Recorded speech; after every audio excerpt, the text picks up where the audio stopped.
So, David S. Ball is an astrophilatelist for over 20 years, a nationally accredited philatelic judge, the sole expertiser on astrophilately for the APS, and author. He's also delegate for the US in the FIP Astrophilately Commission and president of the American Airmail Society. I first met David when I traveled to Bellefonte, Pennsylvania in 2022 for the AAMS centenary celebrations. Later, when I wrote to David a year ago about amsipex, he readily agreed to the AAMS joining us as joint sponsor for this week's event, and since then he's been deeply involved, continuously provided guidance and suggestions. He's also invested his time as a jury member and is here to speak to us today about his passion. So, David, over to you. And I'm grateful to PK and to the organizers for putting together this wonderful day. So what I'd like to do is share my screen, and I'm kind of a Luddite, so you're going to have to bear with me. So I'm hoping that you can see this.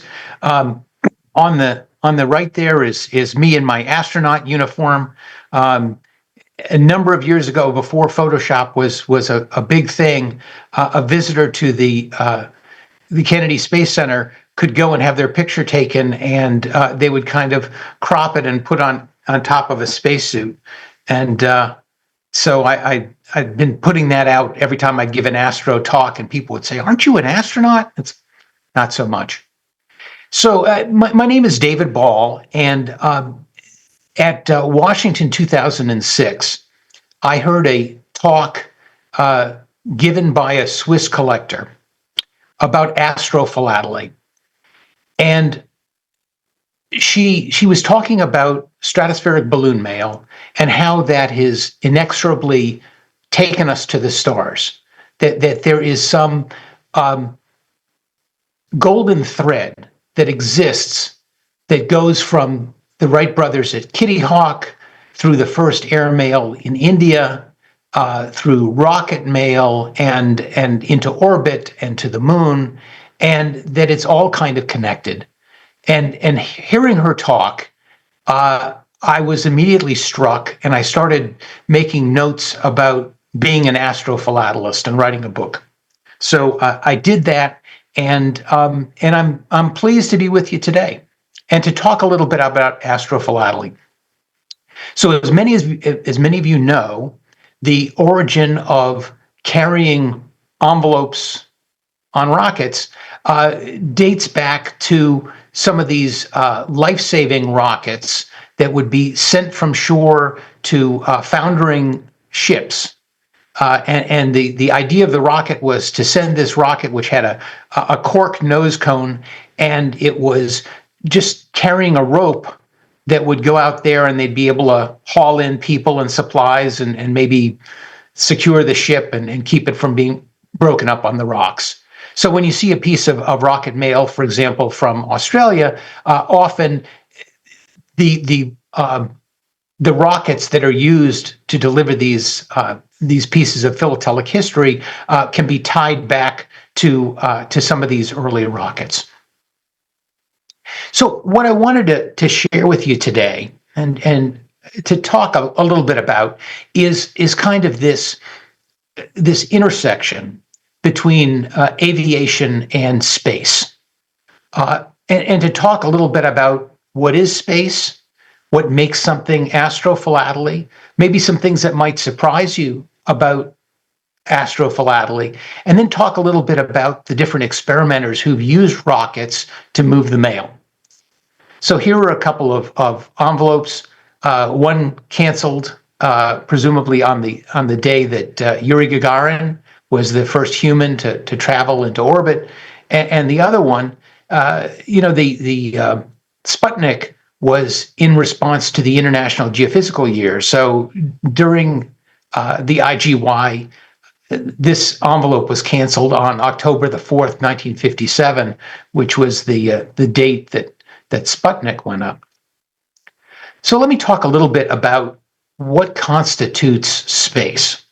All right. I mean, we'll clearly think that when something is close to the Earth, we're in the atmosphere, and when you're near the moon, you're in space. But we want to get a little bit more precise about that, particularly for astrophilatelists whose charge it is to tell a technical story. It's not a topical story. It's not a thematic story. It is a technical story of the conquest of space, and that's told through the lens of philately. So Theodore von Karman was trying to get an appreciation of where that line is between Aero and Astro. And he said, for example, consider Ivan Kinchlow, who was a test pilot in his X-2 rocket plane, and he's flying at 2,000 miles an hour at an elevation of 126,000 feet, which is 26 miles up. And at that speed and that altitude, the aerodynamic lift associated with that flight constitutes virtually all of what keeps the airplane in the air, 98%. So clearly at 24 miles, we're in the atmosphere. We're not in outer space. So he says only 2% of it is the inertia associated with, which might be associated with being in orbit. He said, in contrast, if you were at 300,000 feet or 57 miles up, that relationship is inverted. There's essentially no air. There's no resistance. There's no support. There's virtually no oxygen. I mean, the oxygen molecules are so far apart that it's not helping you in any way. And so it's inertia that's providing what's keeping the vehicle off the surface of the planet. So he says at 57 miles, you're clearly in space. So for Karman, he said, okay, at 52 miles or 84 kilometers, 275,000 feet, he says, that's kind of the line between where aviation is and where space is. And so different organizations have had different ideas of what constitutes space and what constitutes the atmosphere. NASA has aligned themselves with the Air Force and says that if you go beyond 50 miles or 80 kilometers, you're in space. And so those in the Air Force who fly above 50 miles get astronaut wings. And also the FAA and organizations that document records in aviation consider 62 miles or 100 kilometers as being in space. So when we talk about the line between Aero and Astro, I wanted to start by looking at different sorts of propulsion. So here we have two. We have a propeller and a jet. So with the propeller, we have a combustion chamber, and it is taking in air, and in that air is oxygen, and that's being used as to assist in the combustion. And it's driving a gearbox, and that moves the propeller, and the propeller is pulling the airplane through the air. So that's an airplane. Above that, we have a jet. So here we've got air coming in through the intake. It's being compressed, it's being heated, it's pushing out the back, and that is pushing the airplane.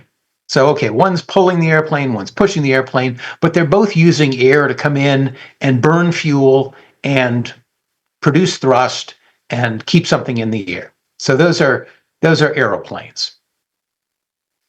In contrast, in the 1910s, Robert Goddard in the United States was entertaining the idea, and others were too, but he was an example of someone who believed that it was possible to be flying in outer space.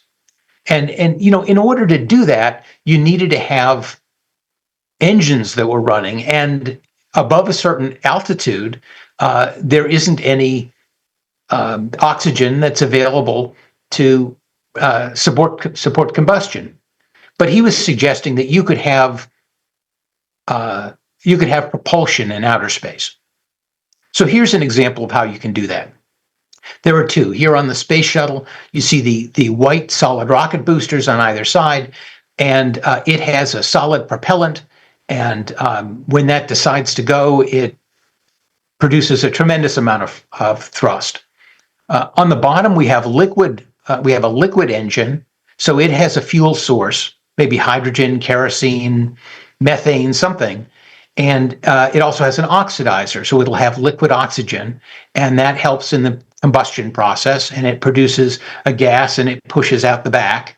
And if everything has an equal and opposite reaction, if you're pushing a bunch of stuff out the back, then the front dome of whatever your rocket engine is being pushed in the opposite direction. So here we see the space shuttle with its big hydrogen tank and its solid rocket boosters, and it's pushing the space shuttle into orbit. Now, normally we think of airplanes as simply being airplanes and spacecraft as simply being spacecraft. But here's one that's kind of neither fish nor fowl. So this is the Starfighter, the Lockheed Interceptor. But because it's got a rocket engine on it, this is the 104A, and was able to go to the edge of space. This is considered astrophilatelic. So most airplane envelopes would not be. This is the kind that Chuck Yeager was trying to get a record and flamed out and went into a spin, and he ejected and got injured, and so this was carried on that sort of aircraft. Now, there are other things that you would think would be astrophilatelic, and yet they're not. So here we have a V1 flying bomb. Okay, this is a pulseless jet, has few or no moving parts, and it can actually run without pushing air through it. So it sucks in air, and it's got a fuel injector and some valves, and then it pumps out this gas, and that's what the buzz bombs were. The vengeance weapon that was delivered to London by the Germans. Now, this cover over here on the left, first of all, it's from its location, Norwood, Ohio. This is simply it's a commemorative cover. It doesn't purport to be anything that's flown, but it's showing a picture of this V1 and something that you would think might be rocket mail. Could be something that could be on rocket mail, but it's not. And over here on the right, the Americans re-engineered, kind of reverse engineered a captured V1 and created their own version. And in contrast, there are ones that are clearly astro, and here's an example of that. The A4, the V2 rocket that the Germans created and launched out of Peenemünde and some other places, was the origin of being able to reach space, which they were first able to do in October of 1942. Here you see an envelope that was it's not flown. It's postmarked at Peenemünde on the day of V18, which they had a number of flights that didn't go very far. This is from the fifth flight that actually traveled a decent distance, and that was the beginning of our ability to go into space. And the people that worked on these programs, Werner von Braun and a number of his associates, were largely responsible for the boosters that enabled Americans to get to the moon, and have had an outsourced impact on aviation in space. Now, here are a couple of covers that are astrophilately, but I wanted to dig a little bit deeper into them. And the first one on the left comes from the Postmaster General in the United States. They sent 3,000 of these. They put them in a cruise missile and fired them off of a submarine about 200 miles from from a naval base in Florida. Excuse me. But what I like about this particular one is it's got two stamps on it instead of one, and that's because they were mailed to the 99 participants of the UPU, and so here's rocket mail that was sent to Kuala Lumpur, and the one on the right, although not official, was carried in a Regulus too. So I wanted to just take a look at these in terms of their propulsion. I mean, they're both rocket mail, they're both Astrophilatelic, but let's dig a little bit deeper. So with the Regulus one, its primary power plant is an Allison J33. It's a jet engine. It needs to be in the atmosphere in order to work properly. It also has some supplemental rocket engines called JATO, or it's a jet-assisted takeoff, and that's kind of the part that that technology is the technology that moves us towards space. JATO are the kinds of things that could operate in an environment without oxygen, and by the same token, with the Regulus 2, and this was designed to deliver nuclear payloads. Its primary movement is from a General Electric J79, which is a jet engine, but it had Rocketdyne solid fuel rocket associated with it, so it's also, rocket mail. But what I'm getting at is this: that it is not enough to simply look at the vehicle in order to determine whether something's Aero or Astro. We need to look at the propulsion. Does the propulsion help us to develop technologies that move us into space? And the Allison or the General Electric don't do that. They are jet engines, and their purpose is to take in air, burn fuel, and fly in the atmosphere. Now, here are a couple of pieces of balloon mail. The one on the left, this was thrown out from the Daily Graphic expedition. Someone was dropping postcards from the air, and so this is clearly Aerophilately, right? But what I wanted to mention is that the world altitude record for a hot air balloon reached nearly 70,000 feet. And it was launched from Mumbai.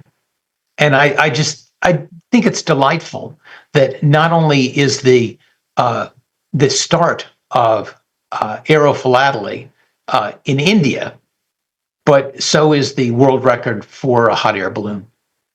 Now, the one on the bottom on the right, this is the first of the work of Friedrich Schmiedel, and he was a very accomplished, studious, researching sort of person. One of the things that we'll see later in this presentation is some of the people that were doing rocket mail were simply doing it to create souvenirs for stamp collectors. And others were seriously trying to solve problems. They were either learning about how to promote the art of propulsion, or they were trying to alleviate suffering from disasters or communicate between communities. And Schmiedel was one of those who, he corresponded with Einstein and with Oberth and with Tsiolkovsky, Ley and Picard. And so he launches this hydrogen balloon. This is in 1928, and it reaches a height of 48,000 feet. And at this point, he has a rocket that is underneath the balloon, and it takes off from the balloon and goes even higher to over 56,000 feet. And with it are these 200 tissue paper thin envelopes. And because we don't have telemetry or radar tracking or GPS, who knows where these things went? Well, it took 2 weeks, and they were finally found in Hungary And fortunate that they were. So now they can be in our collections as the first examples of astrophilately. Now, balloons can certainly be a part of an astrophilatelic exhibit. And the reason is the technologies required for some of these balloon flights are key to us being able to explore the heavens. So the envelope on the left, this is addressed to Robert Millikan, who is a scientist at the California Institute of Technology and provided instrumentation on cosmic rays to the Picards. And Picards were doing stratospheric balloon flights in the 1930s. And here you see a cover that was autographed by them and carried on their flight. And we learn a lot of things when we're doing these stratospheric balloon flights. There are temperature variations, there are barometric changes, the amount of oxygen that's available. There are all kinds of things that need to be done when you're trying to go to altitudes of 30, 40, 50, 80, 100,000 feet. And these things were addressed. How do you build a sealed container that people can live in? How do you keep a normal body temperature? How do you keep people's blood from boiling over? All these things are addressed in stratospheric balloon flight. And that's why when we document stratospheric balloon flights, we're actually documenting the precursors to getting to the stars. Over on the right, on the top there, that's from Project Stargazer, and it's autographed by Joe Kittinger, who was a world record balloonist and also a parachutist. And it's also autographed by William White, who was an astronomer, and they went up to 80,000 feet and were doing astronomy. And this is a precursor to things like the Hubble Space Telescope and the James Webb Space Telescope, because they recognized that when you're looking at distant objects, particularly ones that are very faint, because you're looking through the atmosphere, and there's all kinds of, there's not only particulate, haze and dust in the atmosphere, but because of the temperature, you get distortions, and it's very difficult to be able to do great astronomy at a long distance. But if you could put a telescope in space where you're outside the atmosphere, or in this case, if you could be 80,000 feet up, you would get a tremendously better picture. And that's what they did. And that was in the 1960s. On the bottom is from one of the test flights of Stratolab, which was the Navy's version of high altitude ballooning. And Malcolm Ross, who was a consummate balloonist, and Prather was with him. And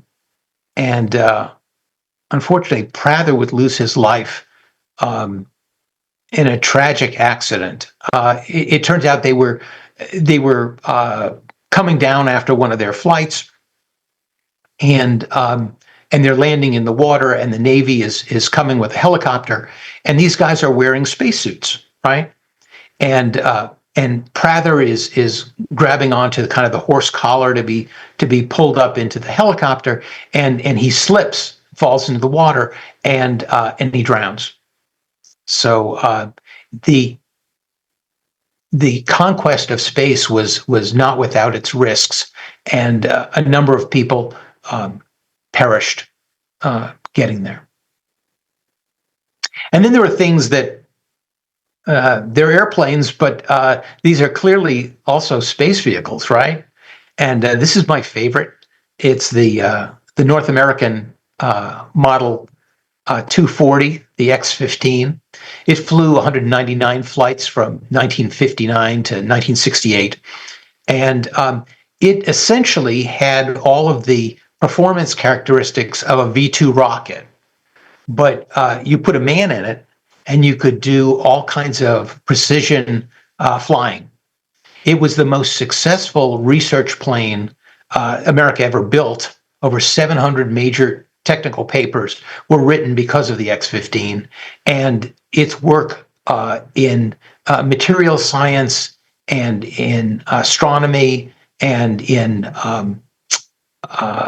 the maintenance, energy maintenance. So, for example, when the space shuttle comes back to Earth, it's no longer powered. It's a big glider.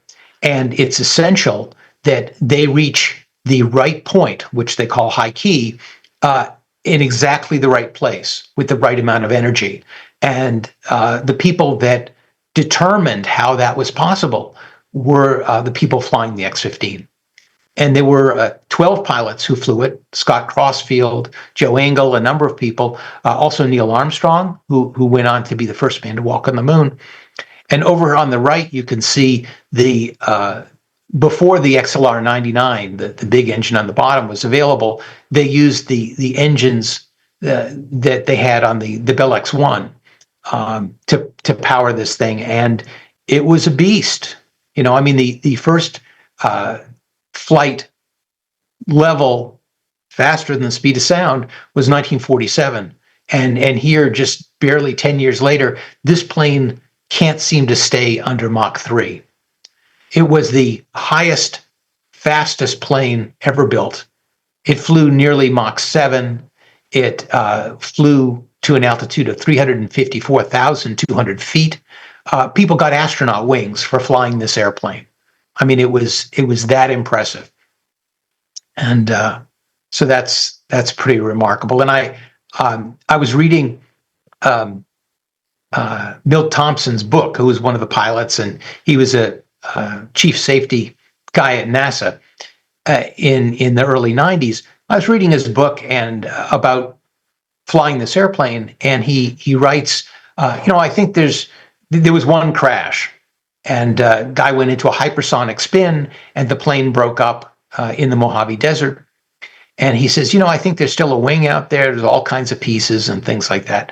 And so I sat down and I wrote him a letter.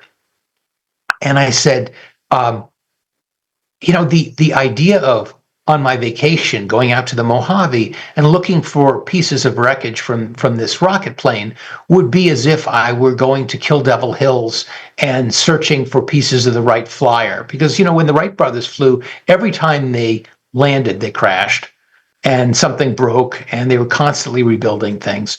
And I ended up, I mailed that letter, and as soon as I mailed it, I was full of regret.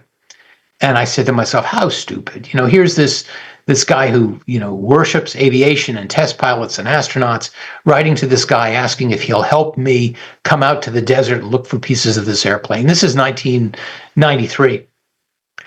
And if I'd been able to pull that envelope out of the mailbox, I would have. Well, a week later, I get a handwritten note from Thompson, and he said, I loved that airplane. He said, I'd be happy to help you. We'll have NASA come and we'll put you at our disposal to go and find pieces of the plane. And so I spent 9 months planning it, and we went out there and we found 18 pieces, many of them with serial numbers on them. We may have solved a couple of little mysteries, but that's all part of people who love aviation, who love space, who love philately. And so I'm a big fan of the X-15.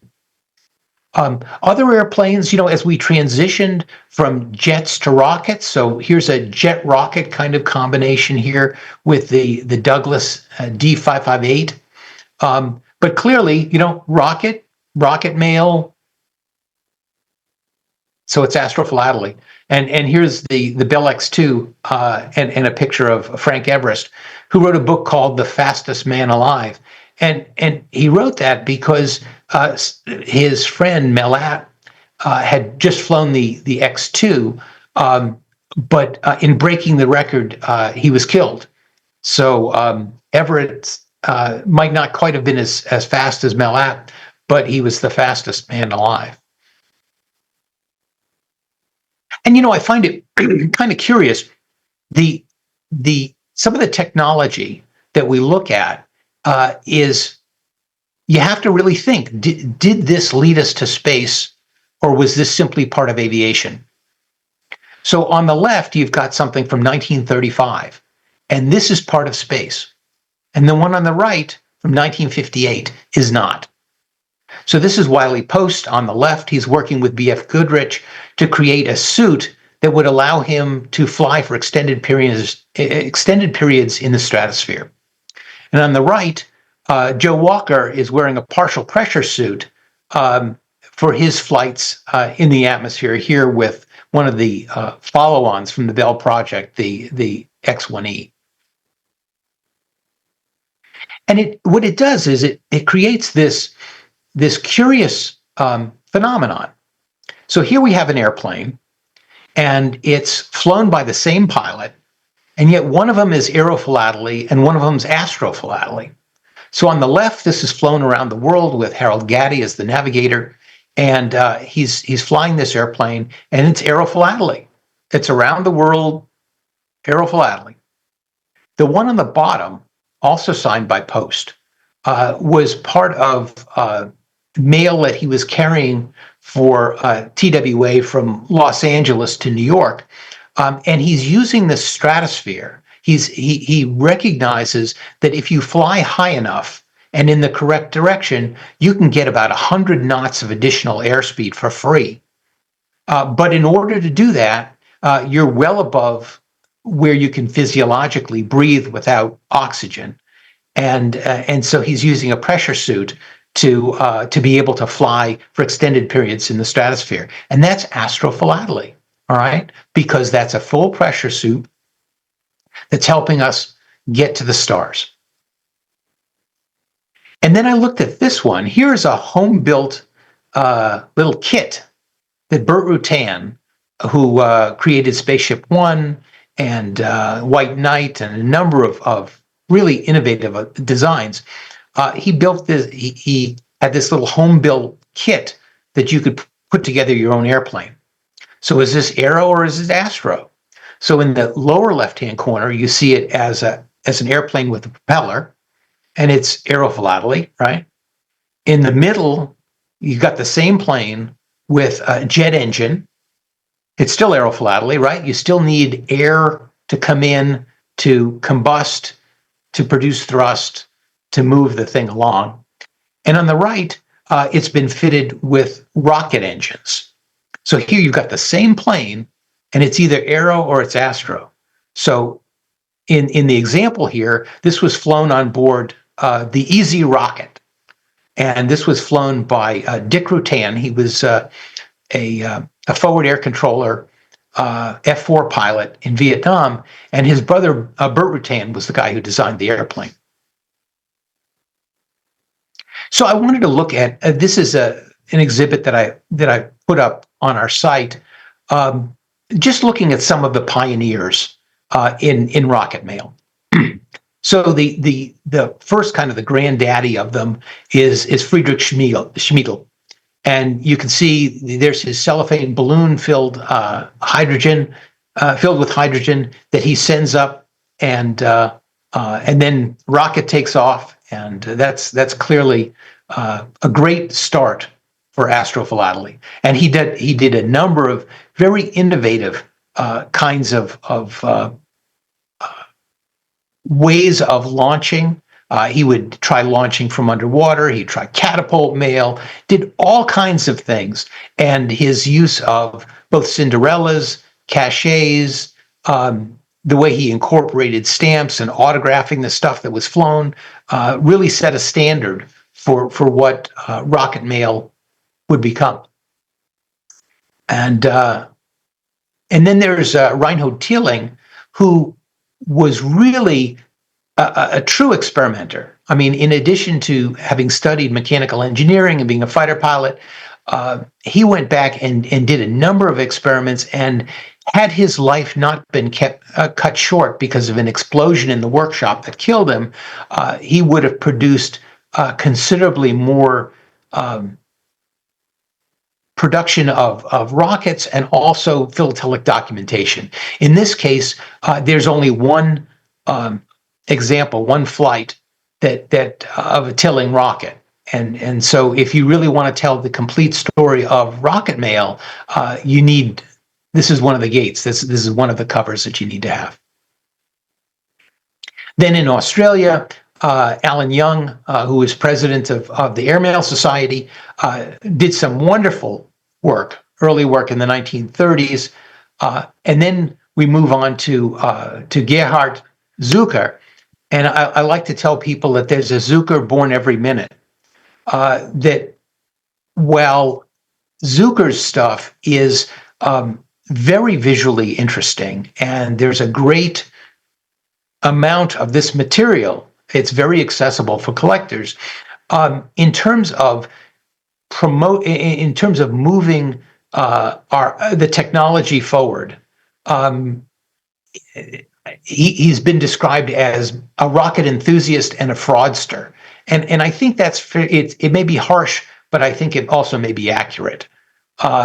He made substantial promises about what his rockets could do, and then when they didn't, it was because there was some special fuel he couldn't get or something like that. He seemed very, very good at producing philatelic documentation, maybe not so good in promoting the science of rocketry. And then we get to Stephen Smith, and as an aerophilatelist, I am forever indebted to what he has done with the corpus of early British airmail, and then when he moved into rocket mail, I mean, just a force of nature. I mean, he had 280 flights, and of those, 80 of them were rocket mail, wonderfully documented, just tremendous. I mean, both visually and also the kinds of things that he did. I mean, the idea of launching supplies and sending live, chickens and things. He obviously was not only thinking about philately and about communication, but how can rocketry serve man? And he was tremendous. He was tremendous, and we owe a real debt to him. And in Walter's book on rocket mail, he reserves 56 pages to Stephen Smith's rocket mail. I mean, it is that impressive. There were some in the United States. These people,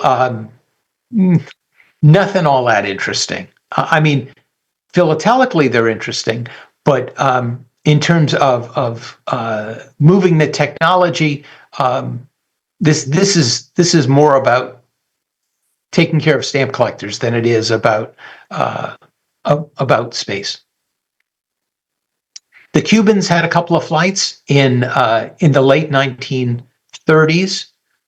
Some of them very difficult to find. The one on the bottom there, they only did 16 covers for that flight.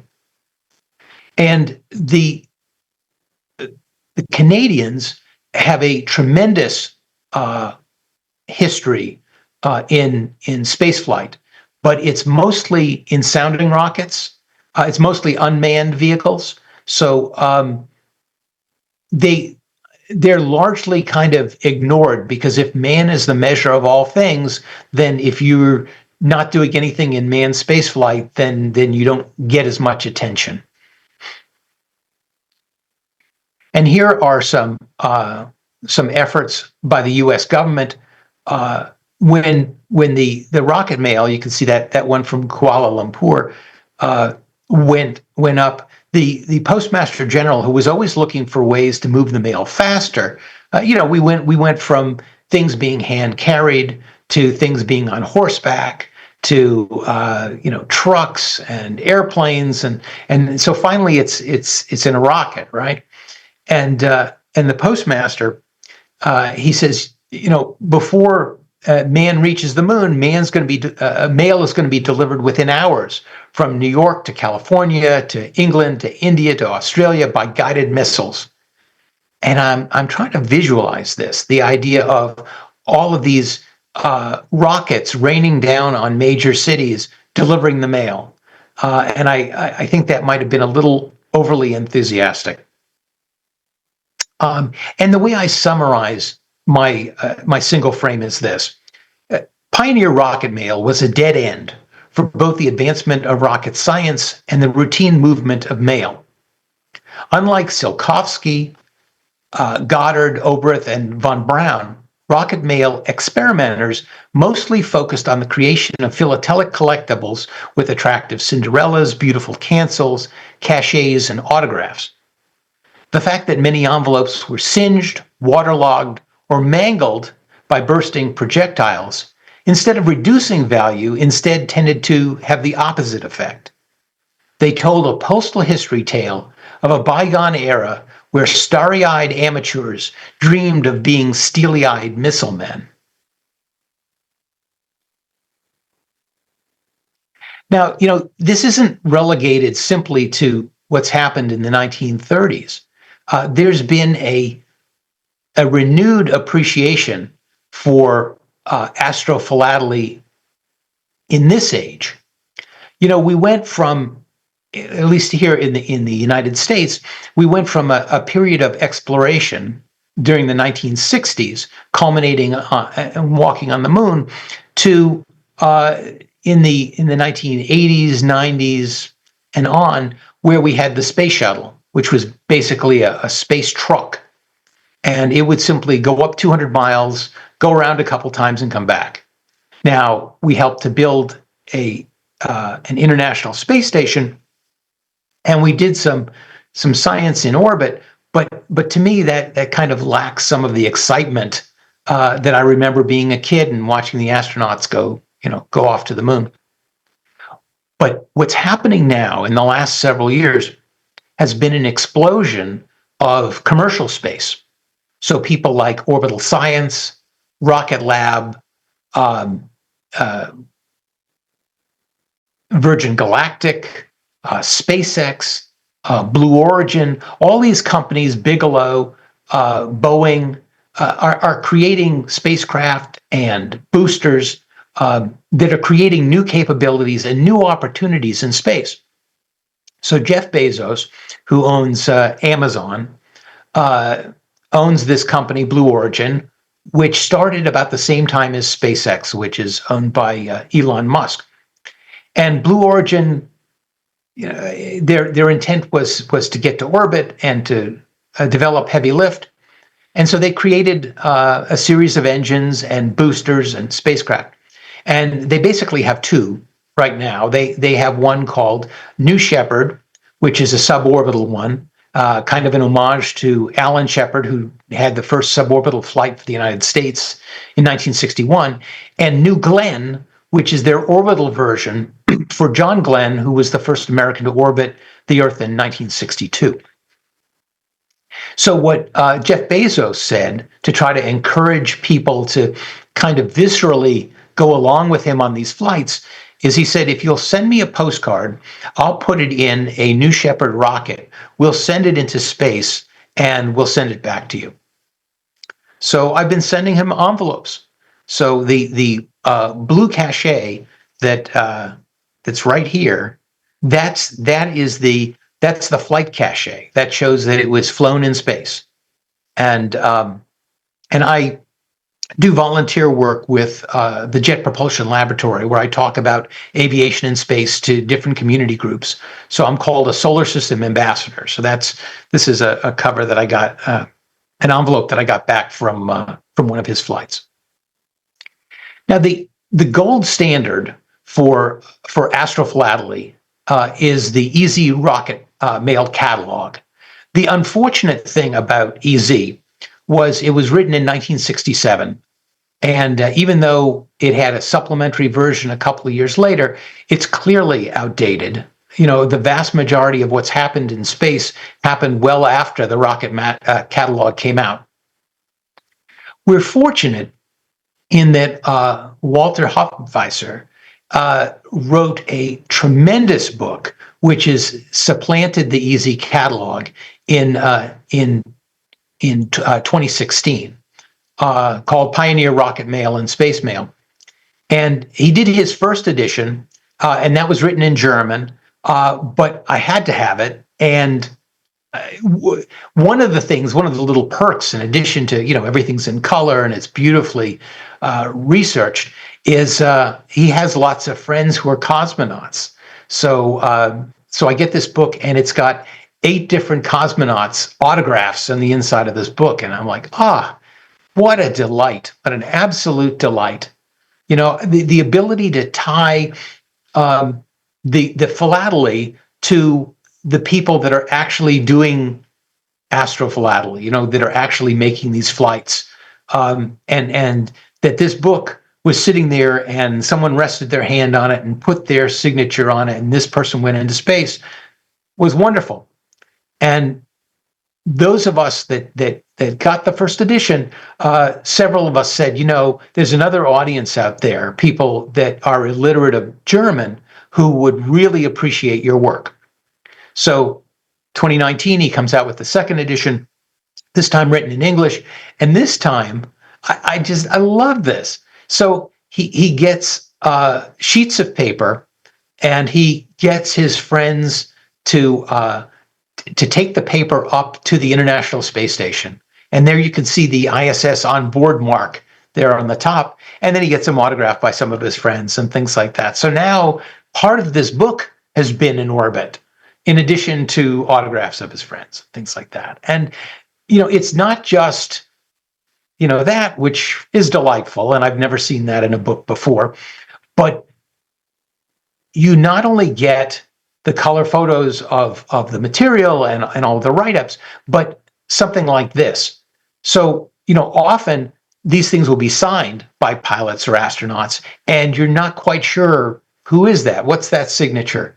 But in the back of here, he has all of these people that have been in the space. All of the people who are, aircraft pilots who've nudged up to the edge of space, people who are cosmonauts, people that are astronauts, people that are technonauts, they're all in here. And so I can just go to one-stop shop. I can not only learn about the space covers, but I'm also able to look at the autographs and understand what they are. Now, I will say that there are some things that aren't in the Easy catalog, and they aren't in Walter's book. I ran across these a little while ago. Now, these are examples of rocket mail in a Regulus missile, and they're haven't seen them anywhere else before, but they're incredibly well documented, and clearly someone gave a great deal of thought to ensure that they would be accepted as legitimately flown rocket mail, and they're delightful. It's always nice to have this aha experience where you've discovered something new. You've made some contribution to the community. Now, I did want to invite you. I have a website called AmericanAstrophilately.com, and I mentioned that I originally created it because the book on the left, American Astrophilately: The First 50 Years, is about how we collect astro in the United States. And I needed a way for people to be able to order that book. So I created this website. But what I quickly realized was that there were other authors, many of whom do some extensive writing, but then don't have a place to offer their books. And as long as it was something that was astro, I'm like, well, we'll sell it on my website. So in addition to American topics, there are probably 40 different Soviet topics. So there are 55 different topics of either CDs or books. And when you get one of these books, in the back of it, it has a CD. So you can open that up and blow the picture up bigger. And anyhow, just lots of different resources. And the thing that I love about this conference is it's heavily about research, and people who are involved in this hobby are appreciative of an opportunity to get things for their reference libraries. And so I would encourage you to go to that site and see if there's something that's of use to you. Well, thank you, David. That was absolutely outstanding. And I think this is one video that I'm going to show to many, many people, particularly stamp clubs and youth clubs here in India. It's fantastically educational. So thank you for that, David. We'll Sure. go forward to questions. I have some in the chat, so maybe I'll start with that and then throw it open to people in the audience. So the first one is, I'm still trying to see if it's a question or a comment. I'll read it out anyway. It's from Gary Lowe. David, you started by saying that philately is a lens through which the conquest of space can be viewed. Your presentation was a perfectly focused example of using the philatelic lens. I think that's something sentiment everyone who's here will echo. Well, that's very charitable. I appreciate that. He is a very accomplished author and collector, and I'm grateful for his friendship. When I try to explain to somebody, first of all, they have a tough time just being able to say the word astrophilately, right? I mean, that's a mouthful, right? And I say, astro, space, philately, stamp. But what I say is it's an intersection, right? It's an intersection between space and postal history.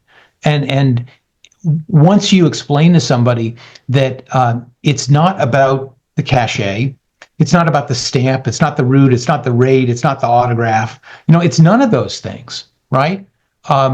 It's the postmark. This is all about the place and the time and what happened at that place and that time. What story can you tell? What happened, in India on February 18th, 1911? What is the post office that is closest to that event? Or what happened at the Kennedy Space Center on that day? And it's a wonderful way to tell stories. So thank you, David. I noticed Stefan Bruyant has raised his hand, so we will allow him to speak first, and I'll come back to the chat comments and questions later. Well, yes, Dave, I just want to congratulate you with this fine explanation. And finally, you taught the people that astrophilately is technology. It's a study of technology. It's not stamp collecting. It's not cover collecting. It's research on technology, on spacecraft and space flight. And that's something that a lot of people forget. Not only those who are collecting astrophilatelic items, but also judges and organizers from exhibitions. They see astrophilately as nice covers, and they don't read the text beside the covers. And now we heard from you that research and technology is very, very important in astrophilately. Thank you for that. Stefan, I appreciate those comments. Yeah, one of the frustrations that I get from astrophilatelists who have exhibited in the past and say, I'm not sure I want to exhibit again, is because often judges don't have an appreciation for what astrophilately is. I mean, if you look at the FIP class, there's been a move in the judging community, in the regulations associated with exhibitions, to try to, I'm going to use the word relax, to make it easier for people to tell stories. And in doing so, we end up with a number of classes.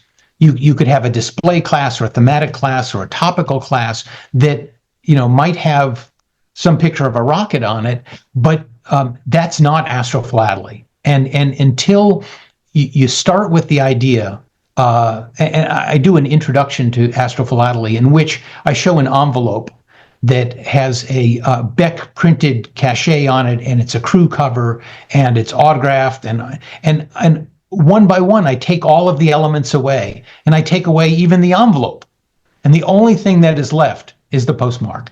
And until we recognize that this is about the closest post office to an event, and on that day, and what happened there, an astrophilatelic exhibit, if it's a good one, is really a marriage between telling a technical story and showing you covers. And if you have that balance between showing beautiful stuff and explaining about spaceflight, then you're going to be successful.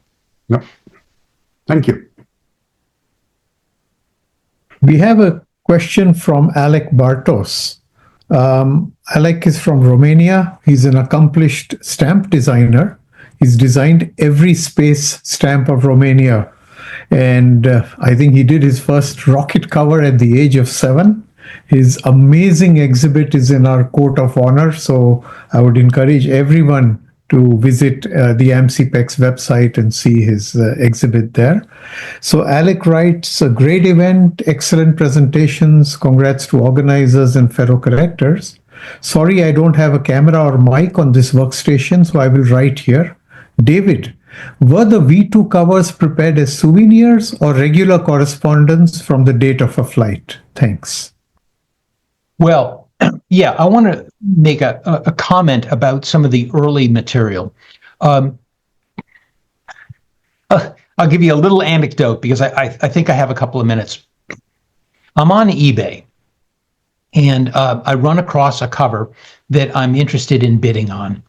And my daughter is she's in high school, and I tell her, okay, I want you to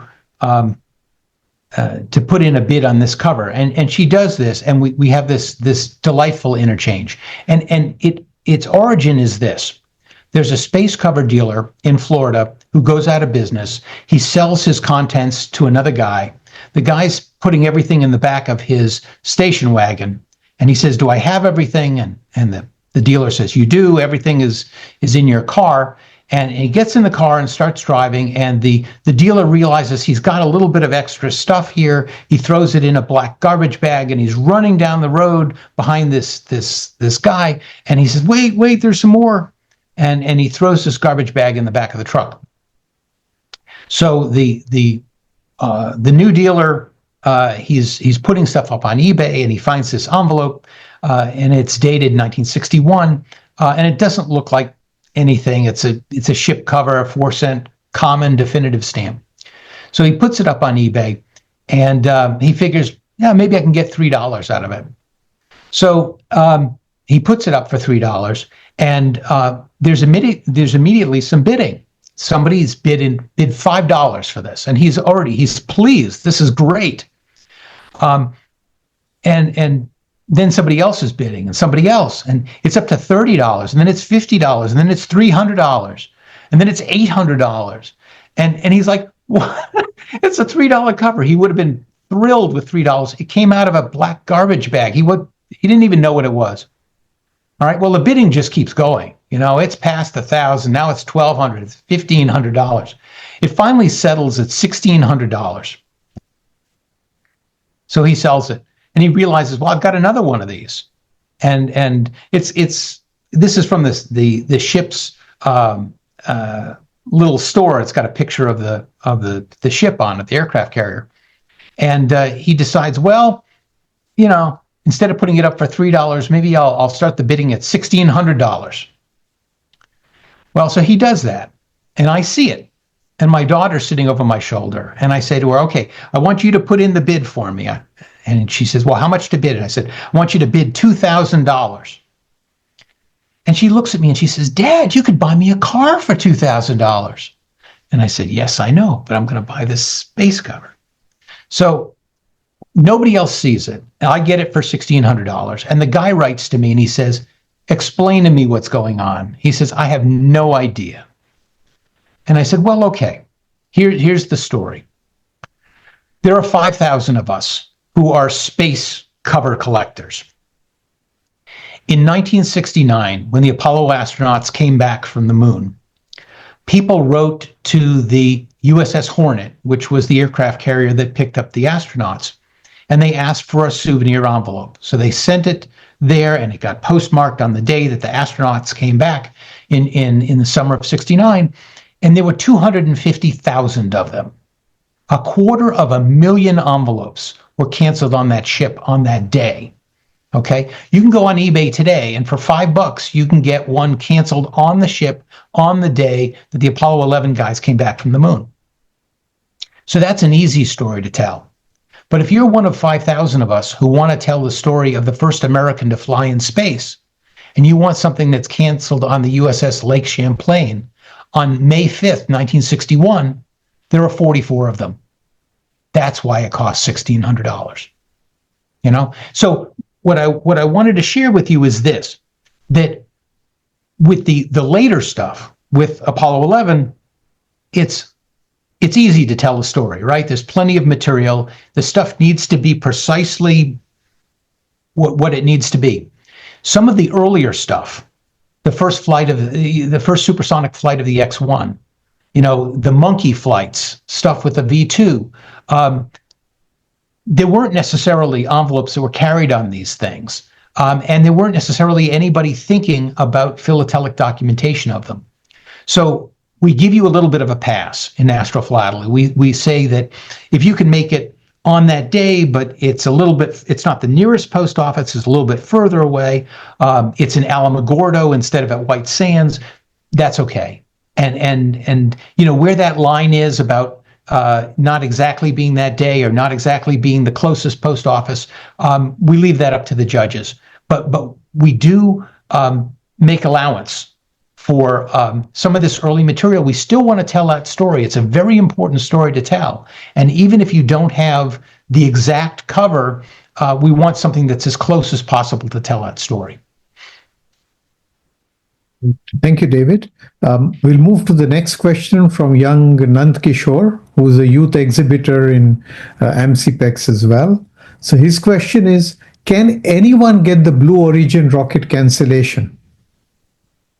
The answer is yes. And they're still doing this stuff. I'm still sending it. So you should definitely write to them. As a matter of fact, if you'd like, if you put your email in the chat, I will send you a couple of their postcards. And what you can do is you can decorate it on one side and then send it to Blue Origin, and they'll send it up and you'll have your own rocket mail. Oh, that is so kind of you, David. Amazing. Okay. I now move to Air Vice Marshal P.K. Kuruvilla, retired. Again, I think the youngest member of the Airmail Society, most energetic and enthusiastic. So he writes, Mr. David, this was really fascinating presentation. My MTech is in rocket propulsion. I was taken aback by the way in which you explained rocket science, understandable even to a non-tech person. Really an excellent educational presentation. Heartiest congratulations. How delightful. When somebody who really knows what they're talking about says that you did a good job, it's like, okay. Okay. Now, Pradeep Jain would like to ask a question. So will somebody just unmute Mr. Jain, make sure he can speak? David, it was marvelous presentation. You certainly made the day. Thank you. And the best part, so fast, your journey in this field of astrophilately, and the best part, aerophilately, I like that you have blended the aerophilately and astrophilately together in your exhibit, about which Mr. Piyush Khaitan was mentioning. So you have aerophilately and astrophilately together. So I'm very delighted to see your presentation. I was watching, and it was really too much knowledge on the subject you have given to the audience. Thank you very much. I'm grateful. In the United States, there was a pictorial postmark that came out that said 70 years Kitty Hawk to the moon. And when you think about the progress of technology, the idea that we can go from not being able to have powered flight to being able to walk on another planet in 70 years is phenomenal. It turns out Edwin Aldrin was a military officer, and he knew the Wright brothers, and he knew Lindbergh, and his son, Edward Aldrin Jr., went with Neil Armstrong and walked on the moon. And I mean, how are these things possible? I mean, how can you have somebody like Stephen Smith, who's there at the beginning of Aerophilately, and yet he's central to Astrophilately?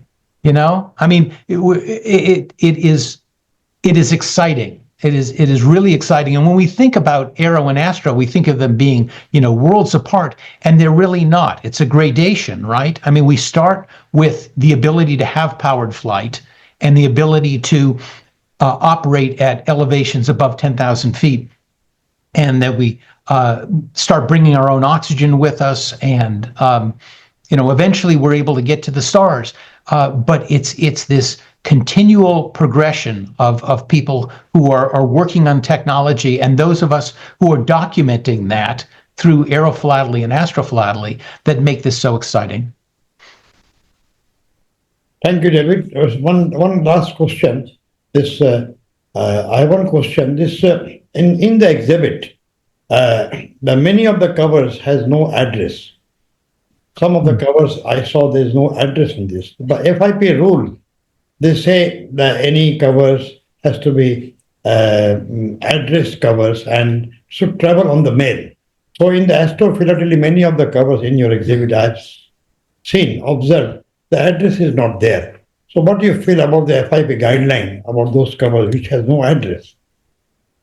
First of all, I wasn't familiar that that FIP rules required an address. I wasn't aware of that. I will say that we know that often in Astrophilately, covers, particularly ones that are, they're commemorative. I mean, they weren't carried on the rockets. They were on that date and from that site, were never mailed. They're often handback service. So you go up to the counter and you put a first class rate on it, and they give you the hand cancel, and you walk away with documentation of that mission. But sometimes what doesn't appear to be an address may have been a penciled address that's been erased, or it may be a label that's been removed. So sometimes there might be a little bit of a stain, an adhesive stain of where there was an address in the past. And part of that, I think, speaks to a culture difference between the United States and Europe. For Astrophilatelists in the United States, and maybe for first day cover collectors, there's often been a tendency to prefer envelopes that don't have addresses. And in Europe, my impression is that there's a lot more appreciation for the idea that this was actually postally used. It went through the mail. It's doing its intended purpose.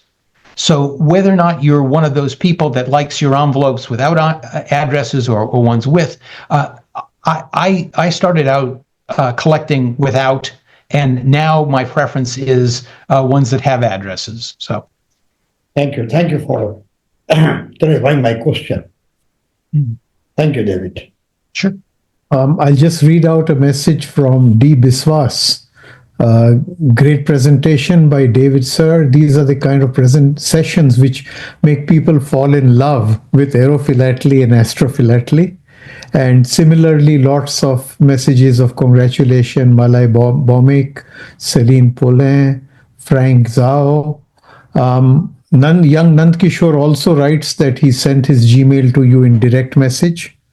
And Nand Kishore, by the way, you are going to be the recipient of David Ball's book as the special prize for your exhibit. So that will get you a lot more information about the subject. So we are also right on schedule. We have 6 minutes to go before Cheryl's talk begins. So if anybody has any concluding questions or comments before we end David's session, we can do it now.